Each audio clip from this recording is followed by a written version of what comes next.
வணக்கம். பாதுகாப்பு செய்திகள். விரிவான செய்திகளுக்குள் செல்வதற்கு முன்னதாக முதலில் தலைப்புச் செய்திகள்.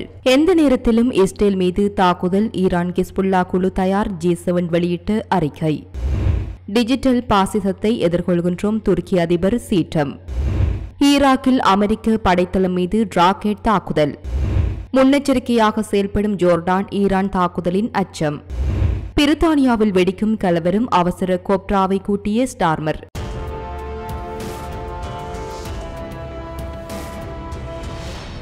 இஸ்ரேல் மீது ஈரான், ஹிஸ்புல்லா அமைப்புகள் எந்த நேரத்திலும் தாக்குதல் நடத்தலாம் என்ற அச்சம் தீவிரமாகி வருகின்றது. கடந்த 10 மாதங்களாக நடந்து வரும் இஸ்ரேல் மற்றும் ஹமாஸ் இடையேயான போர் மேலும் விரிவடையும் என்று எதிர்பார்க்கப்படுவதால் மேற்கு ஆசியாவில் சூழல் மிகவும் மோசமாக உள்ளது. ஈரானில் ஹமாஸ் தலைவர் இஸ்மாயில் கனியாவும், லெபனானின் பெய்ரூட்டில் ஹிஸ்புல்லாவின் உயர்மட்ட தளபதி பட்ஷுக்ருவும் கடந்த வாரம் இஸ்ரேலின் தனித்தனி தாக்குதல்களில் கொல்லப்பட்டனர். அதற்காக இஸ்ரேலை பழிவாங்கப் போவதாக ஈரானும் ஹிஸ்புல்லாவும் அறிவித்ததை அடுத்து அங்கு பெரும் பதற்றம் ஏற்பட்டது. எங்கிருந்து எந்த நேரத்தில் தாக்குதல்கள் நடக்கும் என்று சொல்ல முடியாத நிலை உள்ளது. அமெரிக்க வெளியுறவுத்துறை செயலர் ஆண்டனி பிளிங்கன் G7 நாடுகளின் அமைச்சர்களுடன் சமீபத்திய நிலைமை குறித்து பேசியதாக அமெரிக்க ஊடகங்கள் வெளிப்படுத்தின. அடுத்த 24 முதல் 48 மணி நேரத்தில் எந்த நேரத்திலும் இஸ்ரேல் மீது தாக்குதல் நடத்த வாய்ப்பு உள்ளதாக ஈரான் மற்றும் ஹிஸ்புல்லா அமைப்பு தெரிவித்துள்ளதாக தகவல்கள் தெரிவிக்கின்றன. பதட்டத்தை தணிக்கவும் தாக்குதல்களை குறைக்கவும் ஈரான் மற்றும் ஹிஸ்புல்லாவை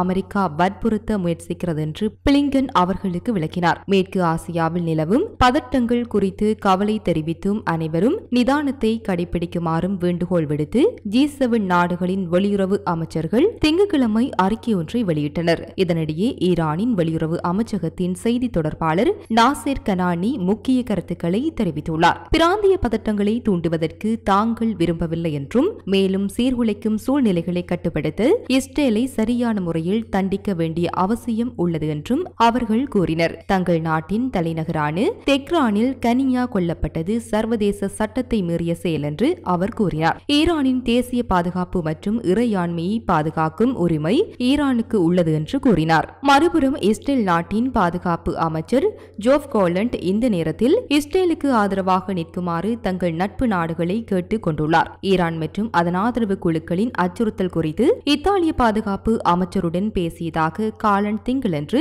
எக்ஸ் பதிவில் தெரிவித்துள்ளார். மனித உரிமைகளுக்கான ஐநாவின் உயர் ஆணையர் வோல்கர் டர்க் மேற்கு ஆசியாவில் பதற்றத்தை உடனடியாக குறைக்குமாறு அழைப்பு விடுத்துள்ளார். மேற்கு ஆசியாவின் சமீபத்திய நிலைமையை மதிப்பாய்வு செய்வதற்காக அமெரிக்க ஜனாதிபதி ஜோ பைடன் தேசிய பாதுகாப்பு கவுன்சிலை சந்திப்பார் என்று வெள்ளை மாளிகை தெரிவித்துள்ளது. ஜோர்டான் மன்னர் அப்துல்லாவுடன் அவர் கலந்துரையாடுவார் என்று கூறப்படுகின்றது.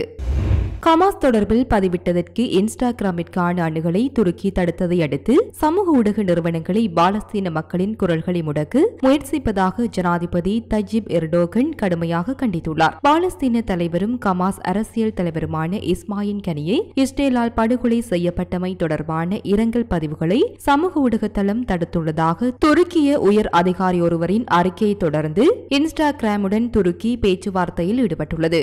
பாலஸ்தீனிய தியாகிகளின் புகைப்படங்கள் கூட சகிப்புத்தன்மை இல்லாத டிஜிட்டல் பாசிசத்தை நாங்கள் எதிர்கொள்கின்றோம், அவற்றை உடனடியாக தடை செய்கிறோம் என்று எர்டோகன் கனியேவின் கொலையை பற்றி தெரிவித்துள்ளார். இஸ்ரேலின் கொடுமையை மறைப்பதற்கும் பாலஸ்தீன மக்களின் குரல் வலையை முடக்குவதற்கும் அவர்கள் எல்லா வழிகளையும் கையாளுகின்றார்கள். குறிப்பாக சமூக ஊடக நிறுவனங்கள் உண்மையில் போராளிகளாக மாறிவிட்டன என்று அவர் அங்காராவில் ஆற்றிய உரையில் மேலும் தெரிவித்தார்.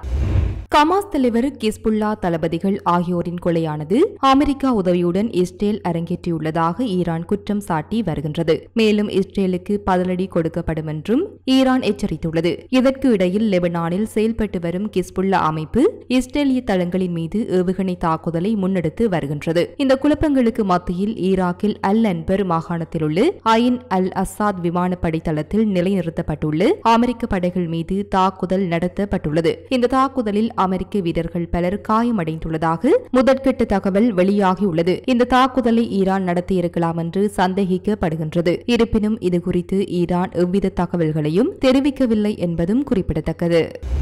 ஜோர்டான் விமான நிறுவனங்களை 45 நிமிட கூடுதல் எரிபொருளை எடுத்து செல்லுமாறு கேட்டுக் கொள்கின்றது. இஸ்ரேலுக்கு எதிராக ஈரான் தாக்குதல் நடத்தப்படும் பட்சத்தில் முன்னெச்சரிக்கை நடவடிக்கையாக இந்த நடவடிக்கை பார்க்கப்படுகின்றது. நோட்டம் விமானிகளுக்கு வழங்கப்படும் பாதுகாப்பு அறிவிப்பு ஜோர்டான் ஜோர்டானிய அதிகாரிகளால் வெளியிடப்பட்டது. அனைத்து விமான நிறுவனங்களும் செயல்பாட்டு காரணங்களுக்காக இருப்பு எரிபொருள்களை எடுத்து செல்லுமாறு கேட்டுக்கொண்டது. இது செவ்வாய்க்கிழமை வரை நடைமுறையில் இருக்கும். ஒரு புல்லட்டின் OPSGROGP விமான ஆபத்து தகவல்களை பகிர்ந்து கொள்ளும் உறுப்பினர் அடிப்படையிலான அமைப்பானது ஜோர்டானிய வான்வெளியை மூடுவதற்கு முன்னதாகவே இந்த நடவடிக்கை எடுக்கப்பட்டதாக கூறியது. இது ஈரான் இஸ்ரேல் மீது தாக்குதல் நடத்தினால் எச்சரிக்கை நடவடிக்கையாகும். 45 நிமிடங்கள் ஜோர்டானிய வான்வெளியை விட்டு வெளியேறி வேறு இடத்தில் தரையிறங்குவதற்கு ஒரு விமானத்திற்கு போதுமான கூடுதல் எரிபொருளை வழங்குவதாகும் என்று தெரிவிக்கப்பட்டுள்ளது. சில விமான நிறுவனங்கள் ஏற்கனவே ஈரானிய மற்றும் லெபனான் வான்வெளியை தவிர்த்து வருகின்றன மற்றும் பிராந்தியத்தில் மோதல்கள் அதிகரிக்கும் என்ற அச்சத்தின் மத்தியில் இஸ்ரேல் மற்றும் லெபனானுக்கான விமானங்களை ரத்து செய்துள்ளன. பிரித்தானியாவில் வலதுசாரி கலவரங்கள் தீவிரமடைந்து வருகின்ற நிலையில் அந்த நாட்டு பிரதமர் கெய்ர் ஸ்டார்மர் அரசின் உயர்மட்ட அதிகாரிகள் மற்றும் துறைசார் செயலாளர்கள் அடங்கிய அவசர கோப்ரா கூட்டத்தினை ஏற்பாடு செய்துள்ளார். அண்மை ஆண்டுகளில் பிரித்தானியா கண்ட மிக மோசமான கலவரங்களில் ஒன்றான இந்து வலதுசாரி கலவரத்தின் போது பலர் கைது செய்யப்பட்டு வருவதுடன் நிலைமை மிகவும் தீவிரமடைந்து வருகின்றது. நாட்டின் அவசர சூழ்நிலைகளை பரிசீலிப்பதற்காக அரசின் உயர்மட்ட அதிகாரிகள் மற்றும் துறைசார் செயலாளர்கள் ஒன்று கூடும் அவசர கட்டமைப்பே ஹோப்ரா எனப்படுகின்றது. இதற்கிடையில் அவசர ஹோப்ரா கூட்டம் நாடு முழுவதும் பரவியுள்ள வலதுசாரி வன்முறைகளுக்கு எதிரான சவால்களை சமாளிக்கவும் ஏற்பட்டுள்ள முக்கிய பிரச்சினைகளை துரிதமாக தீர்க்கும் நோக்கத்துடனும் அழைக்கப்பட்டுள்ளது. குறிப்பாக மேற்கு போர்ட் பகுதியில் நடந்த மிக மோசமான வன்முறைகளுக்கு பிறகே இந்த நிலைமையை கட்டுப்படுத்த தேவையான நடவடிக்கைகள் குறித்து கலந்துரையாடும் நோக்கிலேயே இந்த கூட்டம் ஏற்பாடு செய்யப்பட்டுள்ளது. இந்த நிலையில் கலவரத்தில் ஈடுபட்டவர்களால் பாதிக்கப்பட்ட போலீசார் மற்றும் மசூதிகள் உள்ளிட்ட அனைத்து தொடர்பிலும் உரிய நடவடிக்கை எடுக்கப்படும் என்று ஸ்டார்மர் தெரிவித்துள்ளார். இதுபோல மேலும் பல வீடியோக்களை பெற சமூகம் டிவி நியூஸ் சேனலை சப்ஸ்கிரைப் பண்ணிக்கோங்க. கூடவே பக்கத்தில் இருக்க பெல் ஐகானையும் கிளிக் பண்ணிக்கோங்க. அப்படியே உங்களுடைய நண்பர்களுக்கும் ஷேர் பண்ணுங்க.